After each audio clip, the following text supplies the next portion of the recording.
Cursed energy serves as the power system for Jujutsu Kaisen, really bringing color and life to the story and world of JJK. And as all of you know, the basis of cursed energy is cursed techniques. These powers, abilities, whatever you want to call them, can vary from things like immortality to creation to even something called Boogie Woogie. With a wide variety of diverse abilities, the question often becomes, well, what's the best curse technique or what's the strongest? In today's video, I'll answer that question by explaining and ranking every single curse technique in Jujutsu Kaisen from worst to best. Now this was definitely a tall order, a tall task to have to go through so many techniques, and obviously the ranking can't be arbitrary. So to be as objective as possible, I divided the ranking system into 4 categories: potential, versatility, power, and practicality. And now 2 quick disclaimers. The first is that I will not be talking about domain expansions, and the second is that I'm not ranking the characters that wield the curse techniques, just the curse techniques themselves. And with that out of the way, that should be everything you need to know about how this video came to be. But before I get started, let me know down in the comment section what curse technique you would choose to have in real life, and while you're down there, might as well go ahead and subscribe. Now without further ado, let's get into every single curse technique ranked. Coming in last place is Tengen's Immortality technique with a total score of only 15. The curse technique, as you could probably expect by the name, grants the user immortality. The catch with this curse technique is that although it grants the user immortality, they will still age normally, and they also need to get a new host every 500 years. So for potential, versatility, and power, I had to give it a 0. Then for practicality, I gave it a 3 since it does do what's intended, but you're not immune to aging with the technique. And next up, in 18th place, coming in with a score of 45, Takuma Ino's Auspicious Beast Summon technique. This technique has 4 forms. Form 1 is Kaichi, which summons a levitating cone, allowing the user to completely control it telepathically. The cone is coated in cursed energy and can also serve as a homing missile that doesn't stop until it pierces the target. Form 2 is Reiki, which covers the user's body in cursed energy controlled water, and Reiki can act as an extra level of defense. Form 3 was never shown, and Form 4 is Ryu, which basically is just a Chidori. The user's hand is coated in lightning and it amplifies the user's damage and speed. I had to give this curse technique a 3 in potential because the techniques could seemingly get infinitely strong along with the user's cursed energy. But unfortunately, I just couldn't place it any higher because it's limited to just these 4 techniques, which is also why I had to give it a 2 in versatility. Now for power, I had to give it a 2 because it doesn't really seem to add much power intrinsically since it's mainly based on the user's own cursed energy. And finally, practicality, I also had to give it a 2 because the user has to put a mask on to use it, which they probably wouldn't have time to do in the middle of a fight, leaving the Auspicious Beast summon with an average score of 45. And now in 17th place, this one pains me, but it's Boogie Woogie with a score of 60. Toto's curse technique allows him to switch the places of any 2 people, objects, or curses as long as they have enough cursed energy, and to switch them, all he has to do is clap. I gave it a 4 in potential because there's so many things that Toto could do in a fight to utilize Boogie Woogie, and there's always a chance he could improve it so he could teleport things without cursed energy, or maybe even use it like a flying Raijin in the future. In the same regard, I gave it a 3 in versatility because of the fact that Toto can also decide to not clap and not do anything, which he can use to bait or trick his opponents. For power, unfortunately, I had to give it a 0 because there's no actual strength or power that comes from the technique. And finally, practicality, I gave it a perfect 5 out of 5 because all he needs to do is clap, which is something that he will most likely be able to do under any circumstance. In 16th place, we have Awasaka's Inverse with a score of 70. Inverse is actually a pretty strong technique, and as by the name suggests, it does the inverse. The stronger the attack is against the user, the less damage it does, and the weaker the attack is, the more damage it does. But this technique is all dependent on the fact that your opponent doesn't figure out how it works. But the other great thing about it is that you can also turn it off. And because you can turn it off to bait people, trick people, or just play mind games in general, I gave it a 4 in versatility. For potential, I gave it a 2 since it seemingly can't be improved, and for power, I gave it a 3. Then finally, for practicality, I gave it a 5 out of 5 since you can use the technique seamlessly with no startup time, leaving it with a final score of 70. Coming in 15th place, we have Mei's Blackbird Manipulation, which also received a score of 70. Her technique is exactly as it sounds, it's Blackbird Manipulation. Using the technique, Mei can control crows using them for both reconnaissance and attacks. She can see everything that the crows can see and even connect them to monitors so others can view them as well.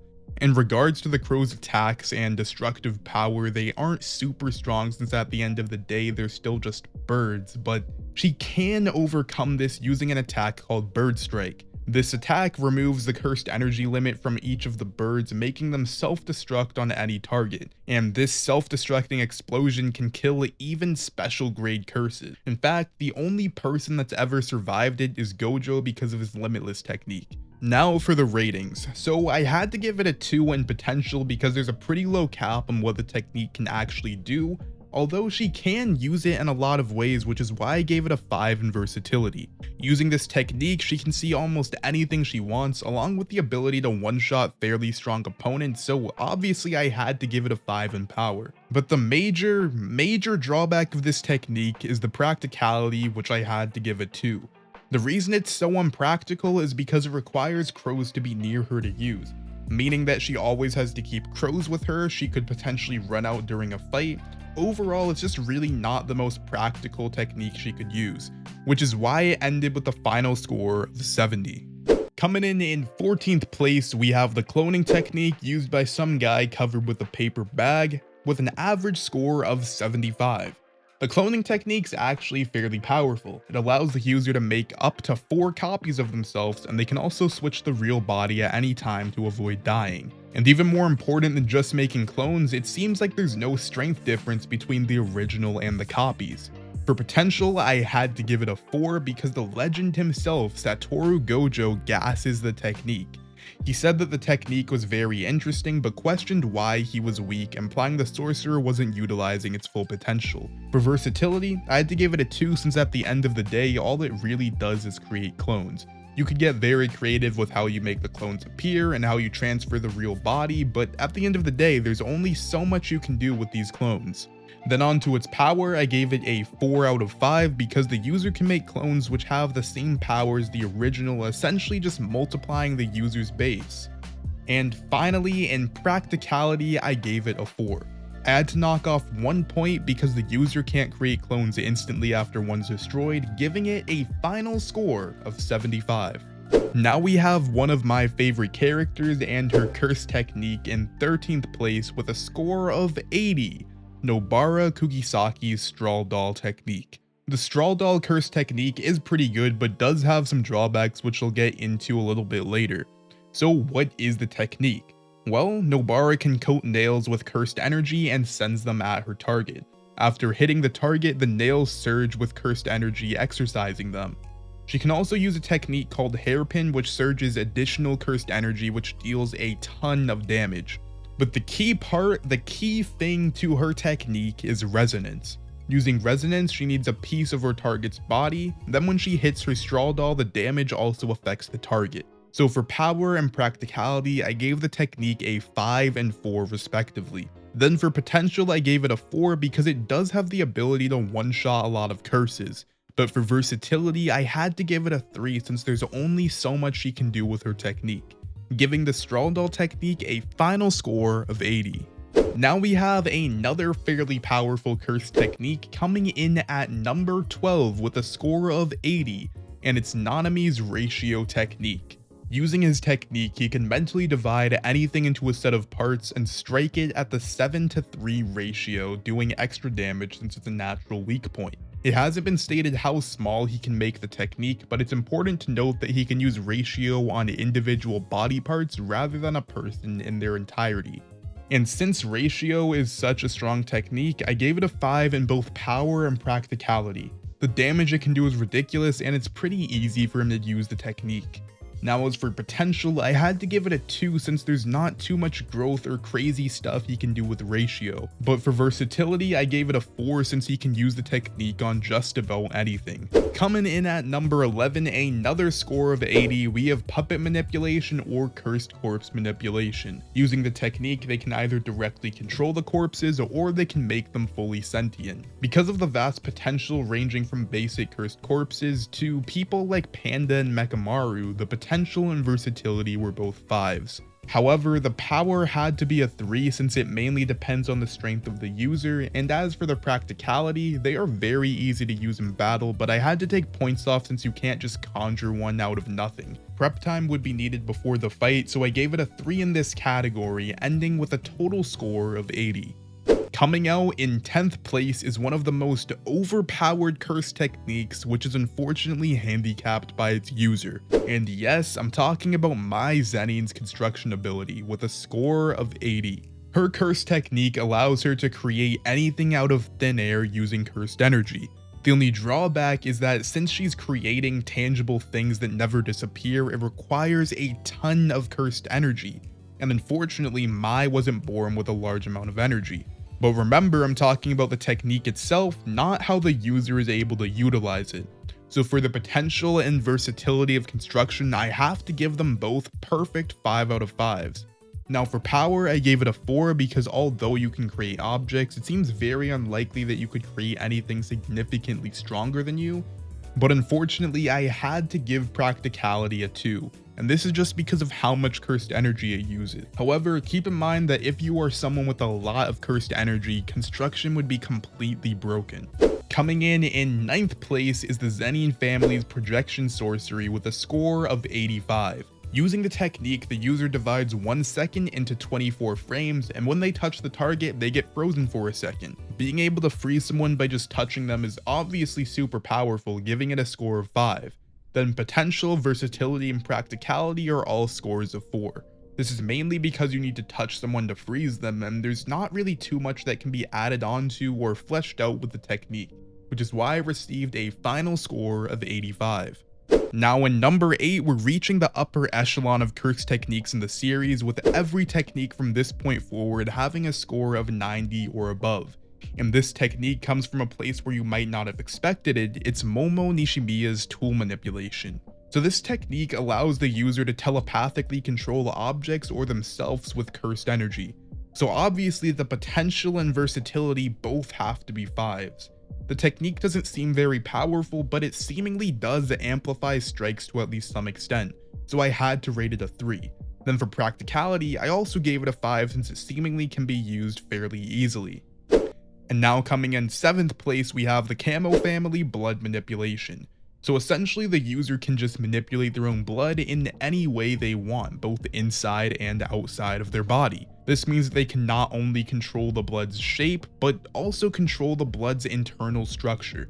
So you can do things like dope yourself to get stronger, make the blood denser, less dense, shoot out piercing beads of blood.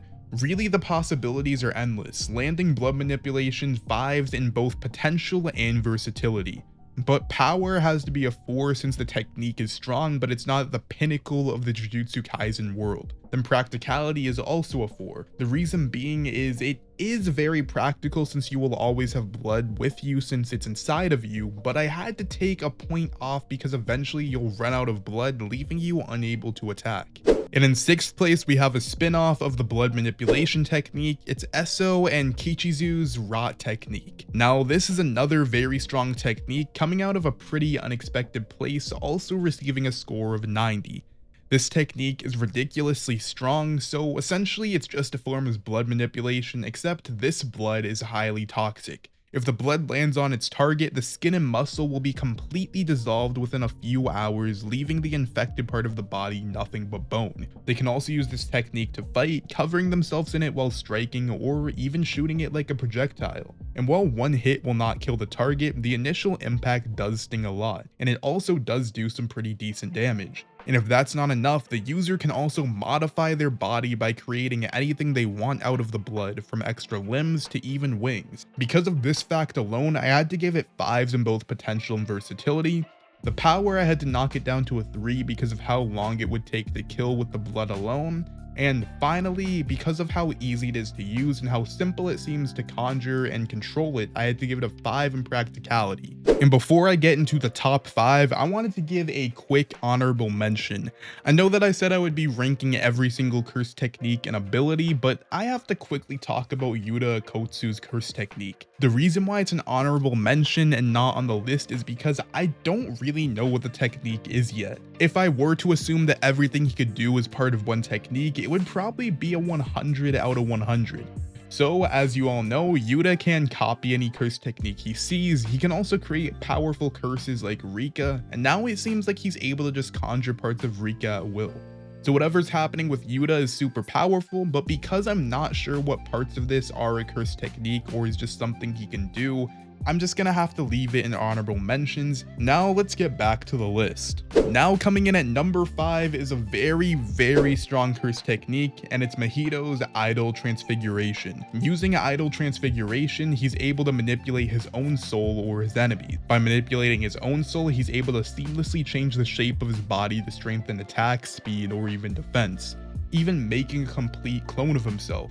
He can also use this technique to fuse multiple souls he's gathered and have them attack his enemy. And in addition to that, he can one-shot his enemy just by touching them once depending on their strength. Since he can change his body into any shape or form, I had to give the technique a 5 in potential and versatility. Power was just a 4 because he can't one-shot people if they're too strong, and practicality is also a 4 since he has to make contact with them to attack them. Coming in with number 4, we're finally reaching the 95s, and the first technique is Megumi for Shigeru's 10 Shadows technique. This technique uses shadows as a medium to summon cursed spirits. The user can hold up to 10 curses at once, with the caveat being that you need to exercise them first before you can gain control of them. This technique can be as strong as the curses that are captured, so I have to give it a 5 in terms of power. Practicality is also a 5 since it's very easy to use. Then for versatility, I gave it a 5 yet again because Megumi can also store anything he wants in his shadows, including cursed weapons. Unfortunately, potential has to be bumped down to a 4 since the user can only hold up to 10 curses. And now a curse technique that I'm sure you're all surprised to see at number 3 and not number 1, and it's Gojo's Limitless, coming in with a score of 95 and not 100. Now, I understand that Gojo is really strong, in fact, probably the pinnacle of strength in Jujutsu Kaisen. And his curse technique Limitless may seem to be the basis of his strength, but it's really not. While Limitless is obviously a key part of it, the real reason he's able to use Limitless so well is his 6 eyes. Without the 6 eyes, Gojo would run out of cursed energy and wouldn't be able to use Limitless as well as he does now, which is why I had to give it a 4 out of 5 in practicality, but everything else Limitless received all 5s. Now in number 2 is another broken curse technique, and it's Curse Speech, coming in with a score of 95. The user can make any command he wants towards the enemy and they must obey it, but the stronger the attack is, the more damage it does to the user, which is why the practicality has to be a 4 instead of a 5. Everything else just has to be 5 out of 5s because of the strength and unlimited possibilities of the technique.